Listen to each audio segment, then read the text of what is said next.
Live within your means. Don't go and buy a property that at the end of the day, every day you have to eat Maggi mee and have to every week you have to go to JB to pump petrol. There's no meaning. I think the Malay Muslim community have progressed over the years hugely, and we have witnessed that, and we are part of that as well. By and large, in Singapore, there are 1.1 million HDB homes. So most high percentage of every community stays in HDB. But it may be in proportion, yes. Maybe some communities can be in a private and landed in a higher proportion. But nevertheless, in the last 25 years, because we have been in the thick of the business, today many our community people have also upgraded to executive condominium, which is a privilege for Singaporean, relatively lower price subsidized by the government, but it's a lifestyle of a private property.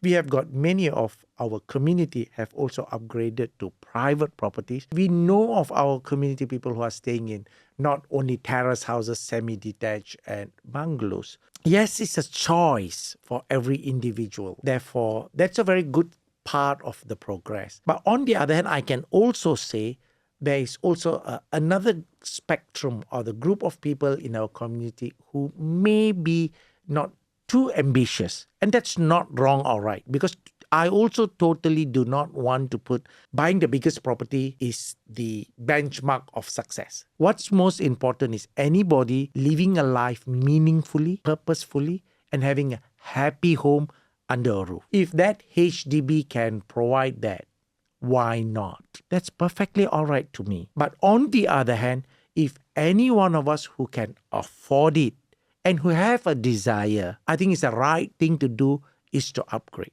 And I will tell you why. You see, if today a public housing costs $500,000 to $700,000, a 4-bedroom, if someone who buys this and retires 25 years later, no doubt the 4-room would have exceeded $1 million for sure because of inflation. But 25 years later, if you sell the 4-room at even $1 million, what are other right sizing you can do? You still need a 4-room or you want to go to a 3-room. But on the other hand, if you can afford from a HDB that is 500 to 700,000 to buy an executive condominium at, let's say, 1.5 million. And then you continue to work because you have the ability and you're financing it through the CPF and your income. 25 years later, that executive condominium could well be $3 million. And at that time, if you choose to right size to a 4-room HDB at $1 million or 1.5 million, you still have got a lot more capital built that you can retire comfortably. So that's what I'm trying to say to all people, not our community, generally to all Singaporeans. Live within your means. Don't go and buy a property that at the end of the day, every day you have to eat Maggi mee and have to every week you have to go to JB to pump petrol. There's no meaning.